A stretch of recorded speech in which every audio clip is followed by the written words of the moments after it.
Hi and welcome to Manned Up Conversations, where we connect with evolving men to discuss issues around masculinity and manhood, and also provide tools to help us be better for our society.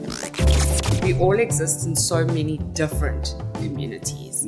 I have my family community. I have the geographic community of where I live. I have the community of where I studied and where I went to school and my neighborhood and all of these different communities.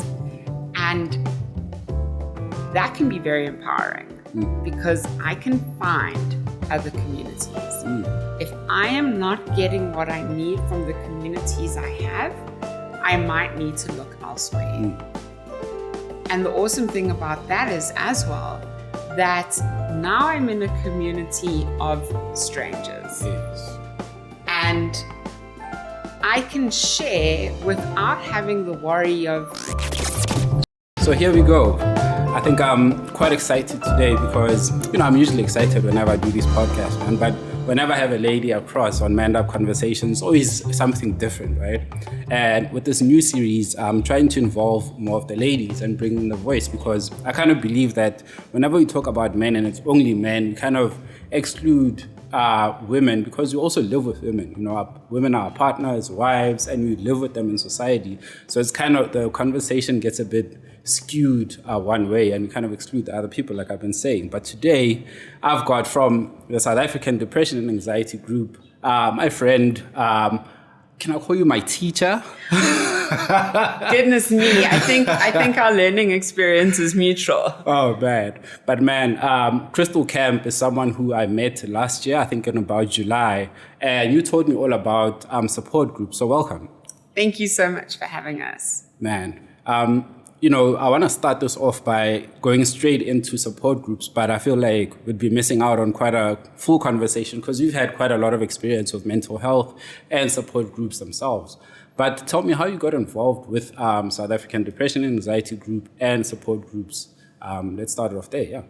So I think life is so often serendipitous, where we find ourselves at a point in our journey and we're not really sure how we got there, or it most certainly wasn't the plan. So mental health is something that has always been very important to me, and it's something that I've struggled with myself. And so in varsity, I studied psychology, although it was probably my minor rather than a major subject. Sure.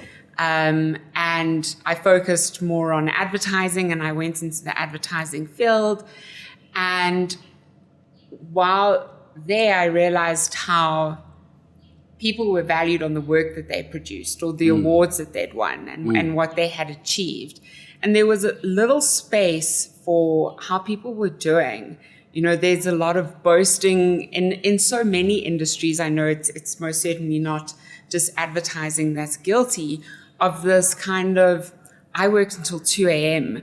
Oh, well, I worked until 3 a.m. This kind of competition where I started questioning, where are we putting our values? Because yes, the pitch and the campaign, it's so engaging and it's so, awesome, and you get to be on these photo shoots and doing all this stuff. But what's happening when you go home and when all of your energy levels are depleted, and where you haven't been spending time with family and loved ones because you're just constantly fast-paced. And eventually that pace caught up with me to a point where I couldn't do it anymore. I had developed serious imposter syndrome. I felt like I was worthless, that I wasn't good enough.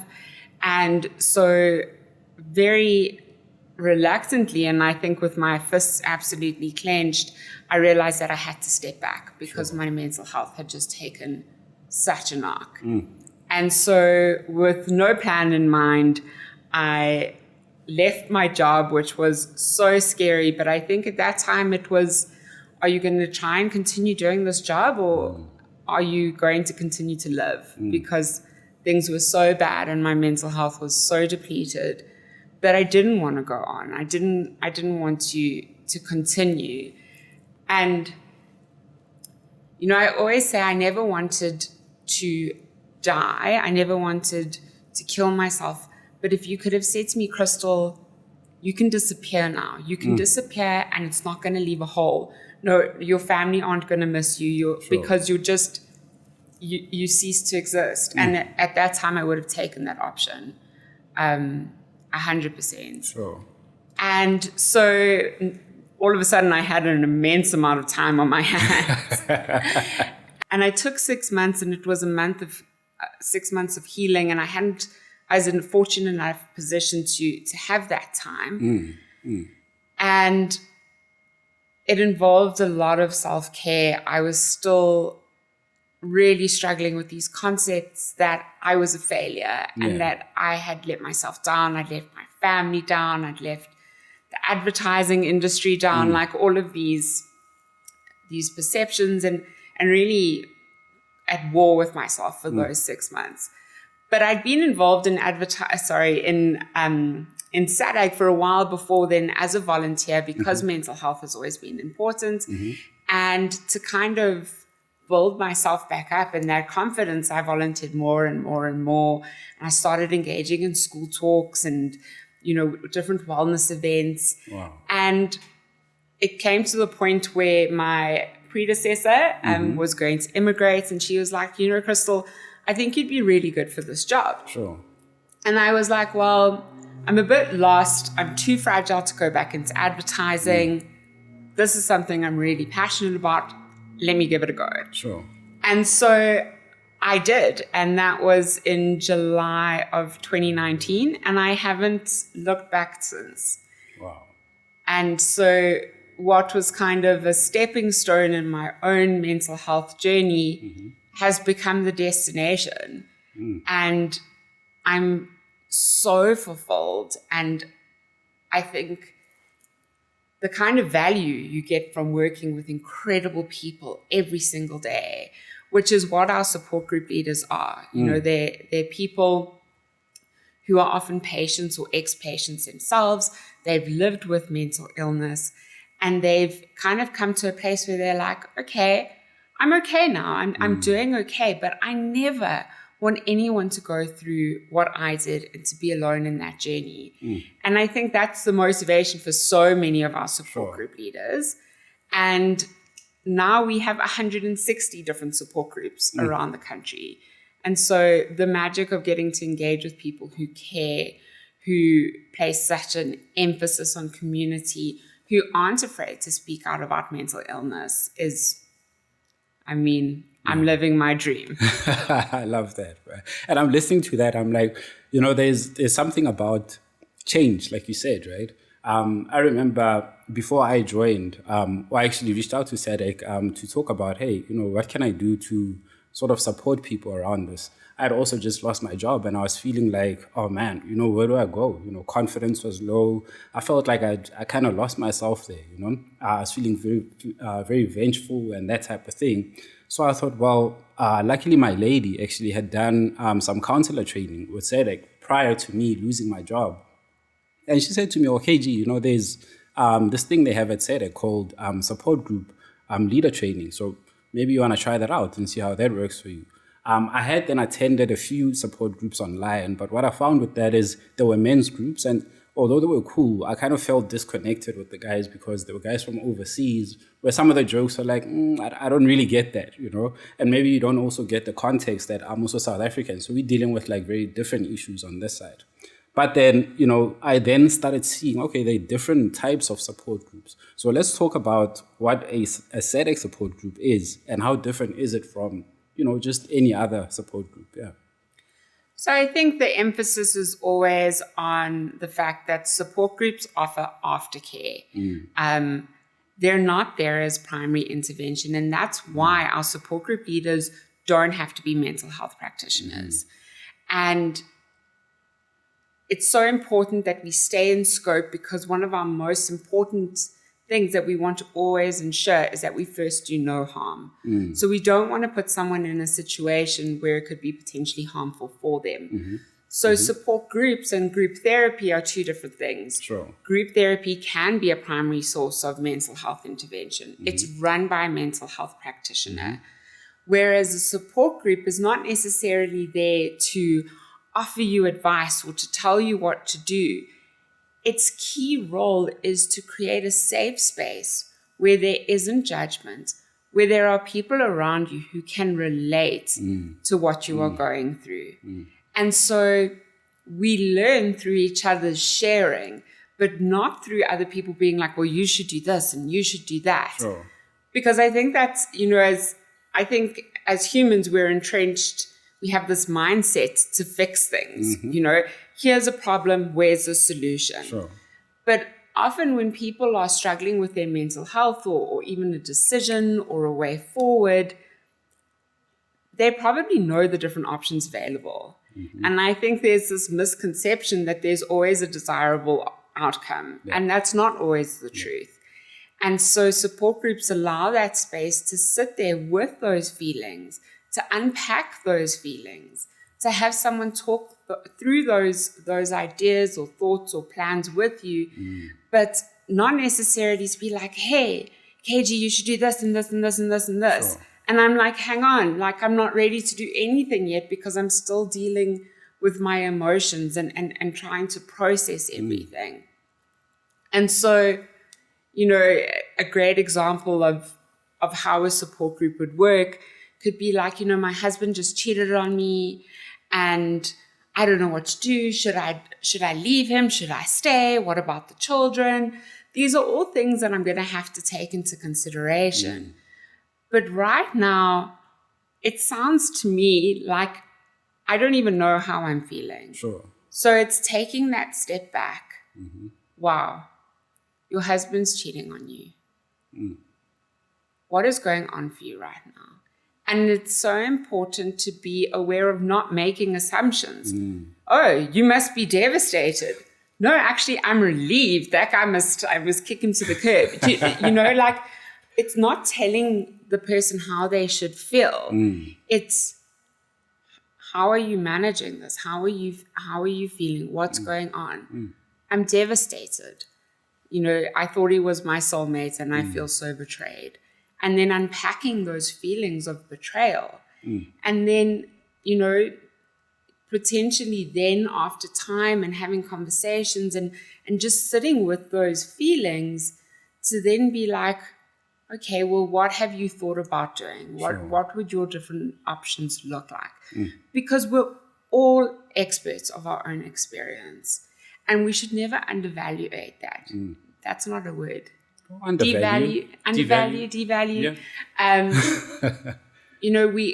We have the answers so often, but sometimes, there's that picture of a ball of string and it's all like squiggled up. And it's really getting that opportunity to unravel that ball of string and make sense for yourself. And I think another thing that is magic about support groups is that everyone is equal. Sure. So whether you're a support group leader or the support group member, the leader has the opportunity to be as vulnerable with their members as the members. In fact, we encourage it. Sure.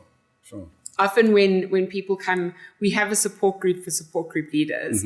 And often when support group leaders come and I'll start sharing, what's going on with me, they're kind of like, oh. She's talking.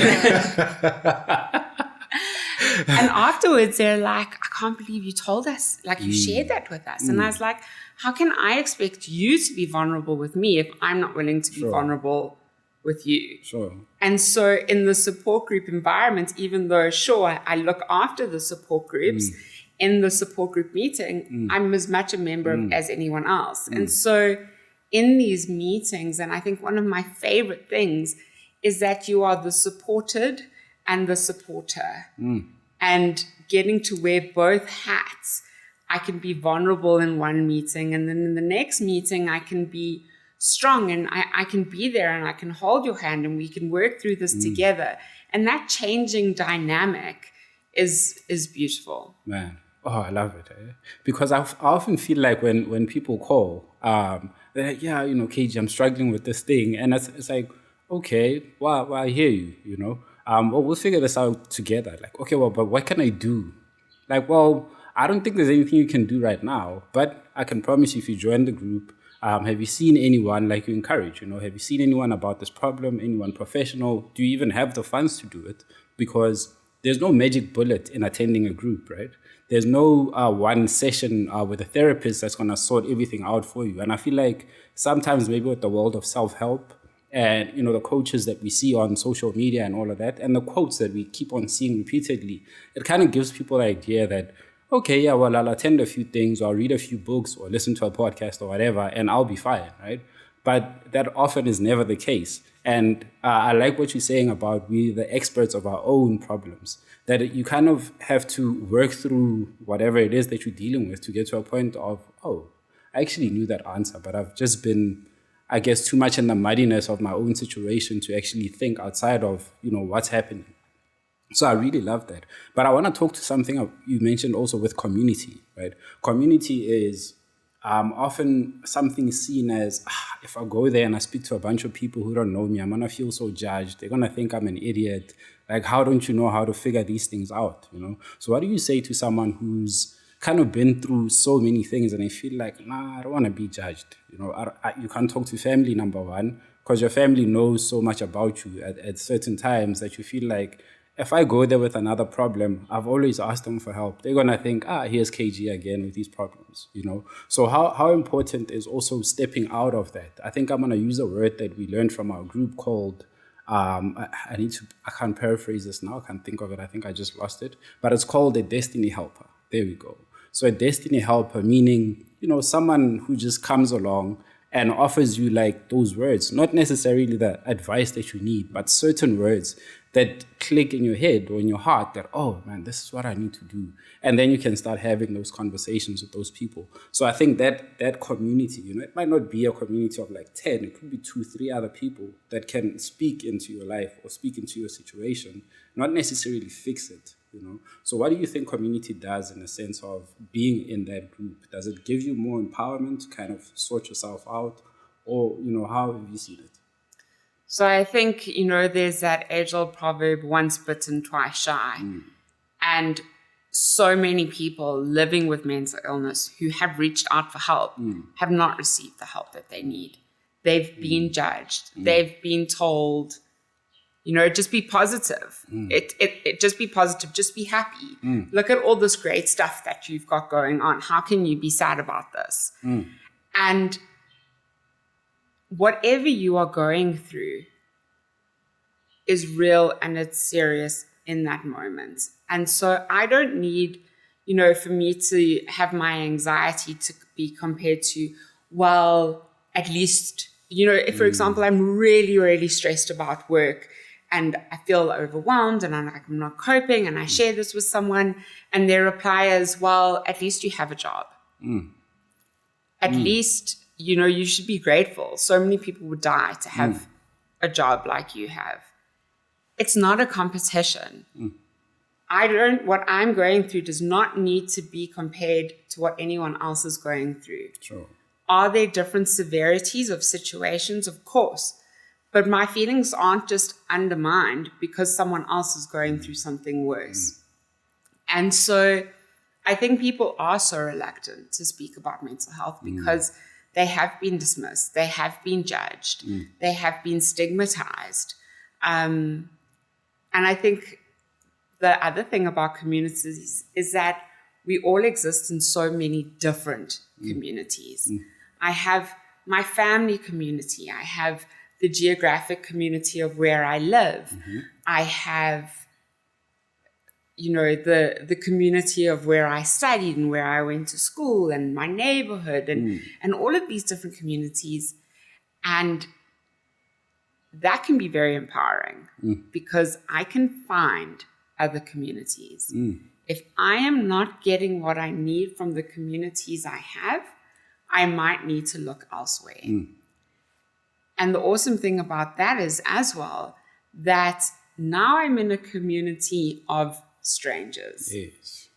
And I can share without having the worry of, so for example, and I always speak in kind of hypotheticals, I'm really stressed because I think I'm going to lose my job. Yeah. Right? I go home and my husband says, hey, what's wrong? And I'm like, no, nothing. Because he's already stressed at work. And now if I tell him I think I'm going to lose my job, that's going to make him really stressed and him really anxious.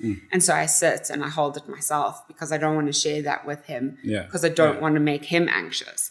And so often in family settings, it's the same thing. You don't want to say, I'm not okay, because you worry about the impact that's going to have on your loved ones. Yes.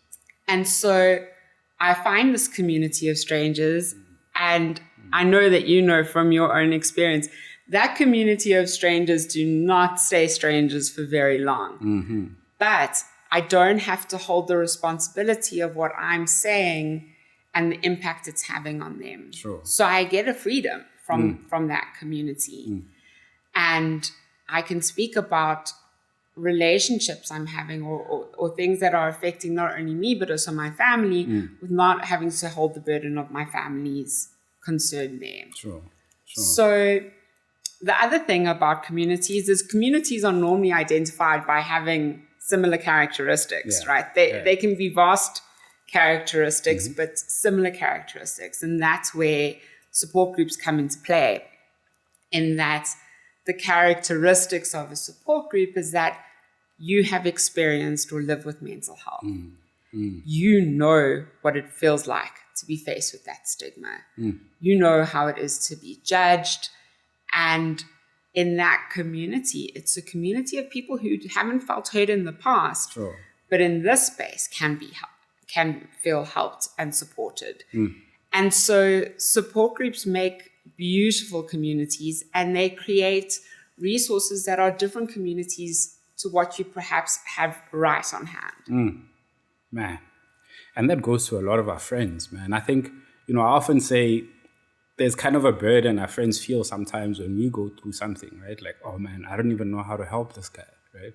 And sometimes it's like a bit of education, maybe a lack of it on our part, right? It's, man, I don't know how to deal with any of this. My friends don't know how to deal with it. Now you get into that frenzy and it's like, oh man, like it's panic everywhere. But I think it's also like the responsibility lies on you to, as they say, you need to speak up, right? Maybe not necessarily speak up at times is, okay, well, seek alternatives. Like I was saying, there's podcasts, there's different avenues you can go to. But, our country is also that kind of place where it's in a third world, someone in Atteridgeville listening to this right now, community that I live in, it's like, okay, well, where do we go? When you go out there, you see people are addicted to stuff. Parents are also, my kids are also going through too much. I don't want to be responsible for anyone else out there, right? So you also talk about, people having to reach out in ways that we're not used to, right? So it changes your frame of mind as well, or your frame of references. Well, I know that school is definitely not going to help me because that teacher's going to think, no, dude, this guy again. But I know that it's probably issues from home that you're dealing with. So I'm just going to send you to your parents and leave it at that, right? So what kind of people would you say need to join a group, right? Is it anyone who's dealing with literally anything?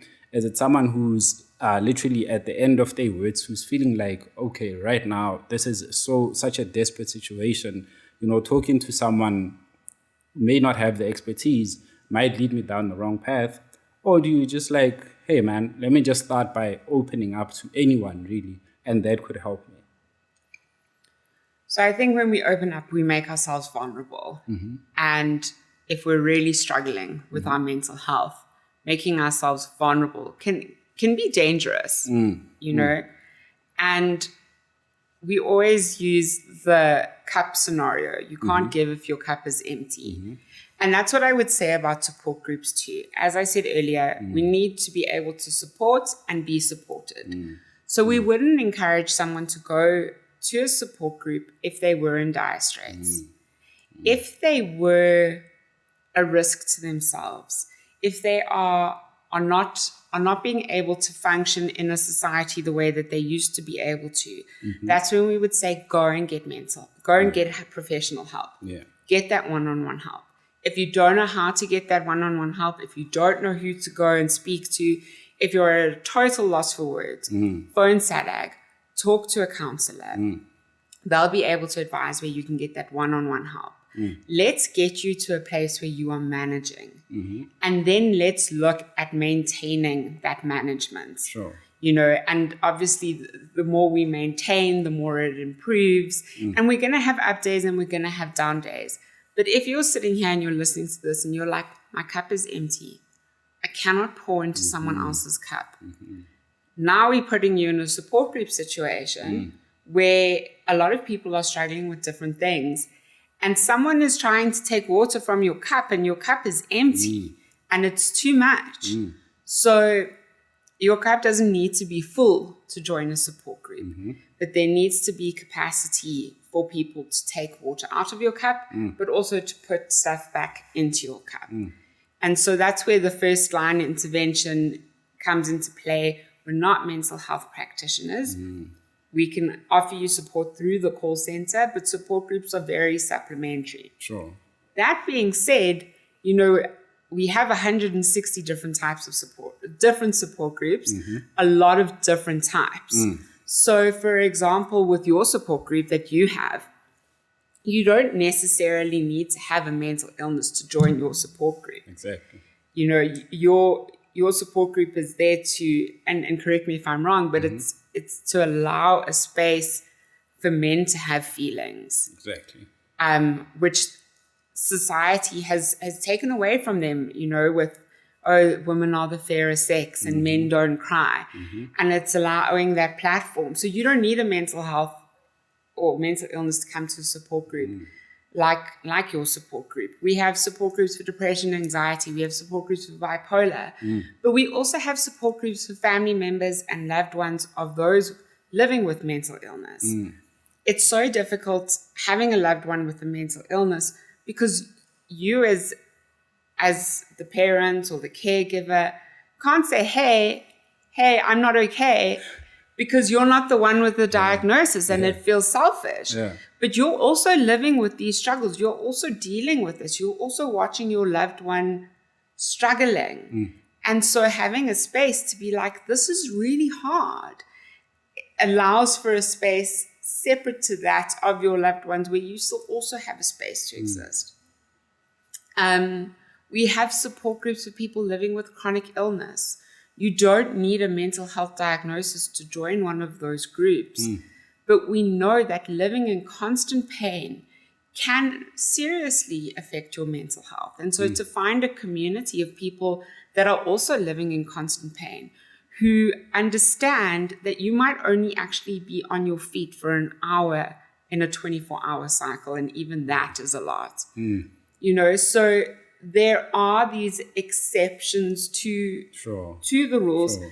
And again, when we're looking back at your podcast, I don't necessarily need to be not okay to join your podcast. I can also be preemptive about it and be like, do you know what would be awesome is a group of men who really got me. Sure. I've got my friends, but I don't really feel comfortable about telling them that sometimes I feel really sad. But in this space, I can. So there are different groups. And again, if you're feeling like, what group is the right group for me? Phone a counselor, chat to a counselor, tell them what's going on. And they'll be able to also, advise which direction to go in. Man, I love that, man. And, I have to say this, man, to a lot of guys. I think I had a guy who I actually know who reached out to me who had called SADAG, right?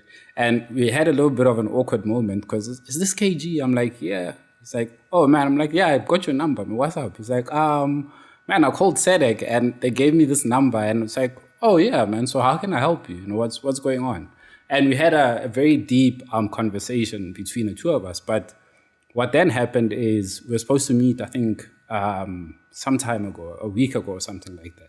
And when I called him, he was like, yeah, man, it feels a bit awkward that, I have to talk to you about that. I was like, well, we already kind of crossed that bridge, So I feel like sometimes we, like you said, we feel like we can't have emotions, And whenever we talk about mental health, support group, it makes people feel like, there's something wrong with me, right? Or there's like a deficiency in me of some sort. And I kind of want to put it to guys who say that it doesn't even have to be like that. Sometimes maybe you don't have friends, you just moved to a new town. you can connect with a group of men, or you can connect with our group. And through that, you can then learn, how different people are kind of connecting with people in everyday life. And that could be a support for you, right? So I want to say this why, because when it comes to how women talk sometimes in group circles, I find that, you guys are expressive, man. Whenever I attend the leader support groups, it's like, oh man, listen to this, it's so lovely. I even feel more open. I even want to say more stuff than I usually would say, because it's just so allowing. It's so open. But like for guys, man, that we still have that stigma around ourselves, not even, right? Listening to too much of society and what they're saying about men, and not really too much about what we're saying and what we believe about ourselves. So I really want to encourage you guys, man. And I'm not campaigning here for you to join my group, which I would love you to do. But, reach out to different groups, maybe call up SADAG and find out what other groups are there. If you want to maybe experiment with groups, I mean, that's allowed too, right? Absolutely. It's so daunting that first, in fact, because it's Support Group Awareness Week, one of our support group leaders actually wrote a poem, and it's such a beautiful poem. And she's like, the anxiety of that first meeting, and like, what's going to happen, and are people going to judge you?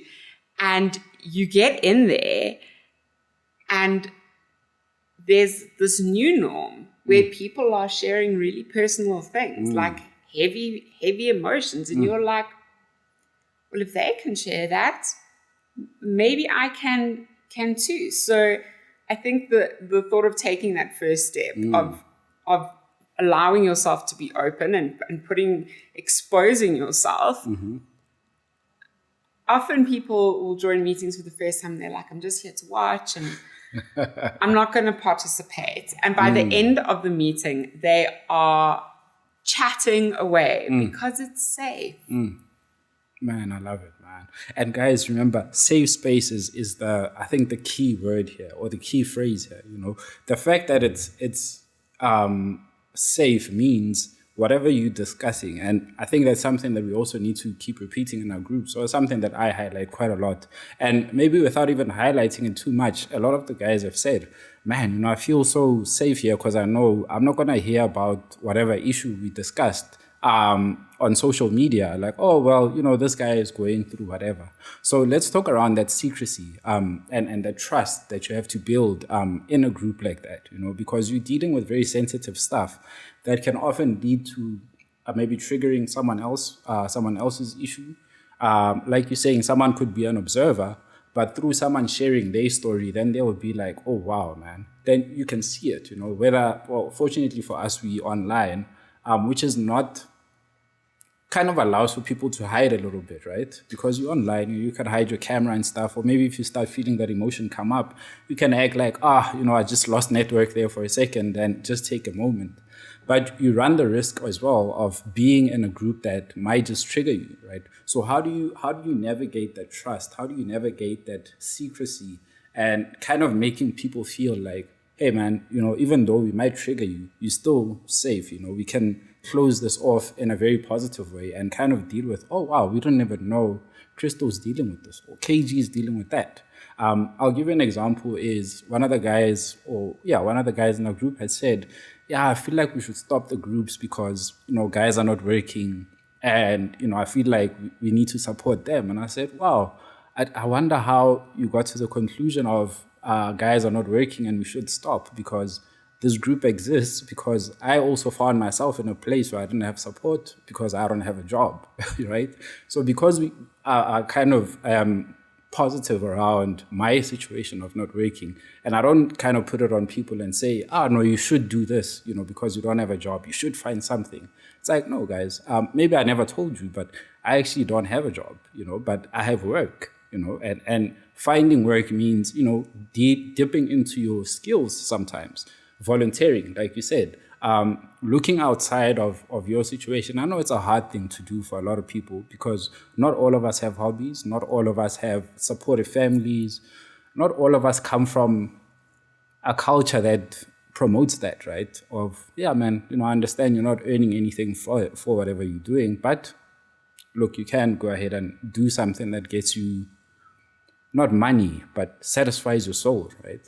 So I know I went on a bit of a preachy moment there, but bring it back to that building trust and keeping that bond of secrecy within the group. How do you think you've managed to do that? Yeah.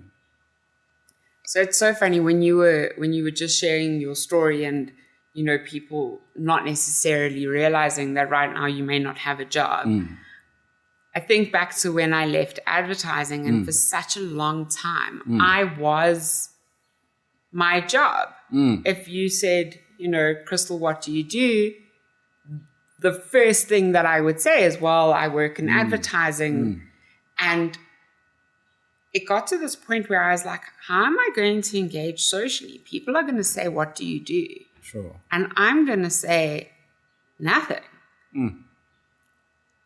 And so much of my personal value was rooted in my career and in my job that I was like, who am I? Who is this person? And Sure. and do I have worth if I don't have a job and a career? And I think just this small interaction that we've just had about this is showing how support groups work. Exactly. You tell me how you've experienced something, and I'm able to say, you know, like, this is how I felt in this situation. I know exactly what you're saying, yeah. And so, okay, this conversation's obviously not confidential, awkward. But when people open up to you, they want to make sure, or they want to know that what they're sharing with you isn't going anywhere else. Sure. So it's almost like collateral that we're putting down. I'm going to share something with you that's a secret to me. So I'm going to put my proverbial R1 in the group. You're now going to share something with me. So you've put your R1 in the group. If I break the trust of the group, I potentially put at risk all of the group's profits. So it's confidential because there is a mutual goal. And that mutual goal is for this to be a safe space. As you say, online has made things a lot easier in terms of anonymity, not having to turn your cameras on. But because we want it to be a safe space, we'll often say, guys, even if you don't have data, you know, your bandwidth's low, let's put on our cameras so that we can see each other for a little bit. You know, even if it's for a few minutes to say hi and bye. And again, in so many instances, it's rare that you will know someone else in the group. You will get to know them from the group, and friendships and relationships blossom from that. But it's also like as a group member, I could go and be like, oh my goodness, do you know what KG told me? The person I'm telling is like, who's KG? Who's that? Yeah. Like, they don't have a face, they don't have a name, they don't know. So there's also no there's no exchange in that kind of currency either, because even if I did tell someone about what KG said, it holds no value, you know. And what do I get from sharing that with someone? Nothing.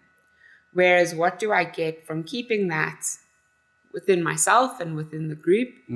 That safety, that sense of safety. And so it's almost, it's one of, there's a word for this and I can't remember what it is, but it creates its own, you don't need to have a contract that says this will be confidential. Yeah.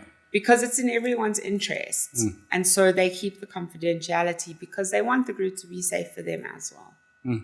Man.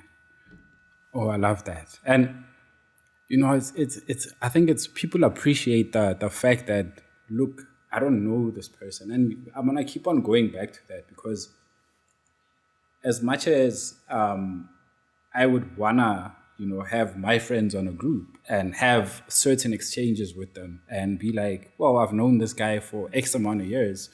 They should be able to understand when I'm going through certain things. But unfortunately, it rarely works like that, right?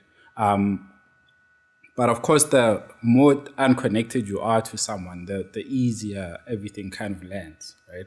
So let's bring now the conversation of someone calling into SADAG now. You're calling in today and look, I'm going to direct you to KG. KG says, okay, man, wow, this sounds like something that I cannot do, or maybe not just me, but any other support group leader. And maybe this one is maybe not just for someone who wants to join, but someone who's actually running a group, whether it's a formal one, whether it's a SADAG one, or whatever it is. How do you deal with someone who comes at you with something that's so deep and so intricate that you also don't even have an outlet, that place of being so honest, I think, honesty is a very critical part of what we do, right? Where you can actually say to someone that, man, I actually don't know how to deal with that, So do you ever get cases like that where you like, I'm completely clueless here, man. I can tell you right now, I sympathize with what you're going through. I hear you. I can listen to you. I can support you, but I do not know what to do, And that can often feel like, to me as the leader, like, oh man, I'm failing this person, right? Also now, that personalizing things now as a leader, saying, oh man, I failed because I couldn't offer help, So how does that impact someone who leads the group? And do you ever get people who come to you like, oh man, I failed. I feel so bad. I feel so terrible for such and such a person who contacted me. How do you support someone like that? It definitely happens. It's always going to happen, right? So like I said, I've been doing this in this role for over 3 years. I do the free online training. And not too long ago, I won't give you too much information of the group, but not too long ago, I had to run a support group once off. It was a fluke kind of thing. I needed to fill in. And I went to this group, and this group was like no other group I'd ever been to. Wow. Because groups are often different. Some are structured, some are unstructured, some are relaxed, some are more formal. And in this group, no one put their cameras on. It was an online group. No one would put their cameras on. And I was like, okay, I can work with this. Like, we'll just speak to each other. And then the group dynamic was that they typed instead of spoke. Wow.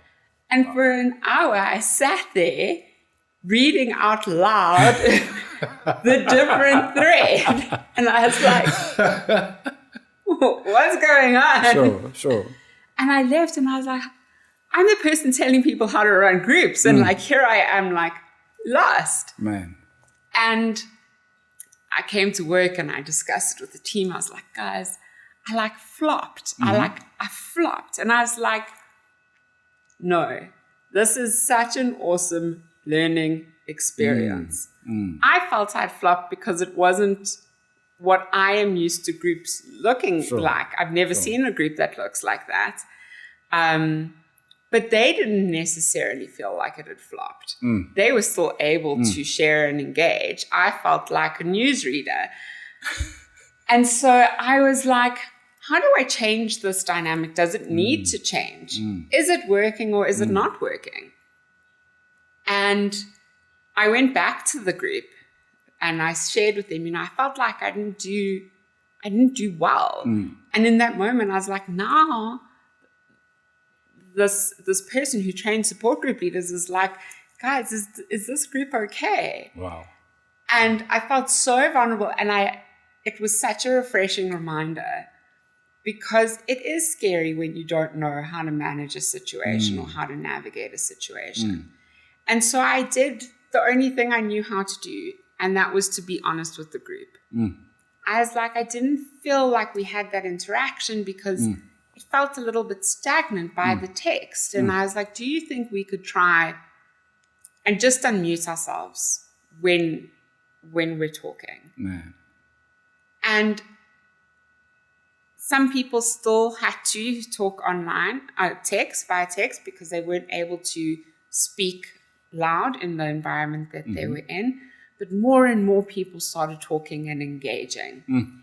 And so what I learned was that sometimes the fact that there's a support group is so much more important than the fact that someone is either talking or texting. The fact someone is getting support is what the actual goal here was.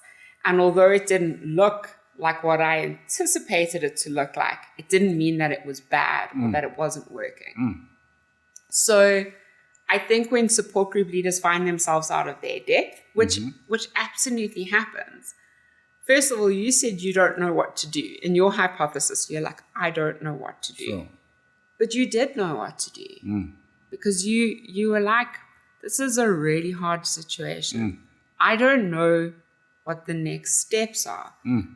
But you did know what to do, and being like, I'm here and we can talk about it and we can think about it. And we're really lucky at SADAG because we do have a board of mental health professionals that do make themselves available. We have the counselors, which are also an extra support. So if someone comes to a group meeting and you as the leader can see this person is not okay, we can then connect you with a counselor basically immediately and get you that one-on-one help that you need. But another thing I think is that pause. Sure. That pause of like, okay, this is a lot.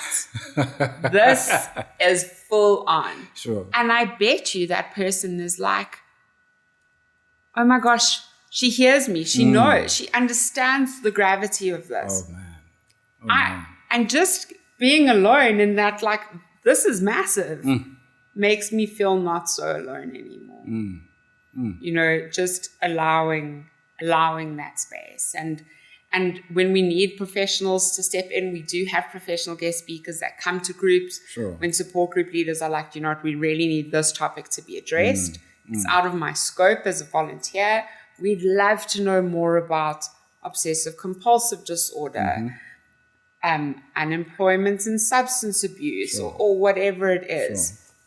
Oh man, I love it, man. And you know, sometimes it's exactly what you just said there. It's just being in the moment and just, okay, well, let's sit with it. You know, let's see how, even if you don't figure it out, man, you know, maybe we'll figure it out next week. But, you know, in the meantime, you have someone on the other side of the line, or you have someone on the call with you, or you have someone sitting with you literally there, and you don't feel so bad anymore, right? You don't feel so less of a human anymore. Oh, I love that. But, you know, Krystle, man, what I've learned really about the support groups is they've supported me. You know, they've kept me together, you know, sort of the work that I do as well, because I get to talk to people. And without really always voicing my own problems, kind of just hearing what other people are also going through and how they're dealing with it is something that I've come to appreciate about being part of support groups and being part of groups with men and women for that matter. But I have to say that with women, I've learned a whole lot more of range of emotions, right, that we rarely get to see with some guys. And I won't say with every man, because I believe that there are men who are out there who are very in touch with their emotions and can express themselves. But now, you know, just to wrap this up, what do I do now? You know, what's the line that I call? Can I hit up SADAG on social media? Will I get the immediate response? Is it only by phone call? Are the calls free? How do I get help, or how do I reach out? Yeah. So our website is incredible. Even if I say so myself, it is like a treasure chest of information, resources, websites, handouts, self-help tips. But it's also a great platform to access support groups from, to find out where there are groups available, different types of groups, all that stuff. So www.sadag.org. And then all of our helplines are toll-free. I think we have over 26 different types of helplines. Wow. One of my favorite numbers is 0800 456 789. And I promise I didn't just make that up. Sure. Okay. That particular number is 24 hours a day, 7 days a week, 365 days a year. And you can speak to a counselor without having any airtime. You're still able to access it. You can also find our SMS numbers on the website. We are also on WhatsApp. You can tweet us at the SADAG. You can Instagram us. You can Facebook us.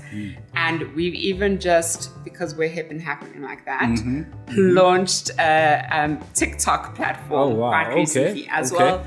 So just get in touch anyway. And we're there to help and support. Man. Well, Krystle, I've thoroughly enjoyed this conversation, as many as the ones we've had before. And I really want to encourage you guys, man, and ladies out there, please reach out to SADAG. Please reach out to a friend. If you don't know how to, if you're too shy to do it, man, keep it private. Go on the website, check out different support groups, learn a little bit about what support groups are about, and then get yourself some help. So from myself, KG, from my friend, Krystle Kemp, really proud and honored to be here at the South African Depression and Anxiety Group out here in Rivonia, in Sandton, I think, in Sandton, Morningside, somewhere there. It's been an awesome one, man. Catch you on the flip side.